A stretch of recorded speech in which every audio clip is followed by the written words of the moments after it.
இலக்க எண்ண எப்படி எளிய முறையில பெருக்கலாம் 3 முறை இருக்குது. நீ எது வேணுமோ அந்த முறையை பயன்படுத்திக்கோடா கண்ணு. புரியுதா? இப்ப கவனி. இப்ப இந்த 5 நமக்கு தேவையில்லை. நேற்று ஒரு இலக்க எண்ணால எப்படி பெருக்கணும்னு சொல்லி கொடுத்த ஞாபகம் இருக்கு. அதே முறைதான். 3 2 என்ன 4 2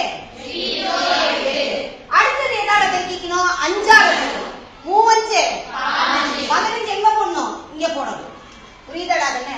அடுத்தது 4 5 20. இது எப்படி போடுறதுன்ற ஒரு குழப்பம் வரும். நல்லா கவனி. இந்த மூளை விட்ட மாதிரி வருது. எப்படி இந்த டயகனலுக்கு நேரா வரணும். வந்துருச்சுன்னா கரெக்டா வரும். 5 கூட்டினா 6 1 8 2 கூட்டினா 10க்கு மீதி என்னது? ரைட்டா? அதே மாதிரி இன்னொரு முறையிலையும் பெருக்கலாம். இப்ப கவனிட இதுல நல்லா கவனிடாக்கன்னு இங்க இருக்கக்கூடிய 1ஆம் ஸ்தானமும் 1ஆம் ஸ்தானமும் 3 5 15க்கு மீதி அடுத்தது 10ஆம் ஸ்தானமும் 10ஆம் ஸ்தானமும் 4 2 8 ரைட்டாடா? இப்ப நல்லா கவனி.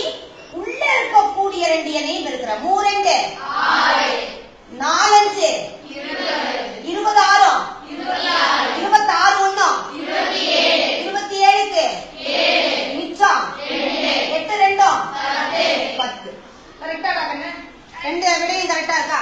அதே மாதிரிதான் அடுத்தது இன்னொரு முறையிலேயே பெருக்கலாம். நீங்க 2 இலக்கம் வந்திருக்குதா? அப்ப இப்படி கட்டம் போட்டுக்கிறேன்னா இல்ல ஒரு சின்ன ஒரு காரியம் செய். இப்ப இந்த மூளை விட்ட ஒண்ணு லேசா வரைஞ்சு போடாங்க. இல்ல என்ன பண்ணிக்க நீ மூளை விட்ட ஒண்ணு. ஏன்னா நம்ம எப்பவுமே 2 2 இலக்க எண்களாக எழுதினாதான் கொஞ்சம் பரவாயில்ல. நல்லா கவனி. 4 2 என்ன 8 0 8 4 5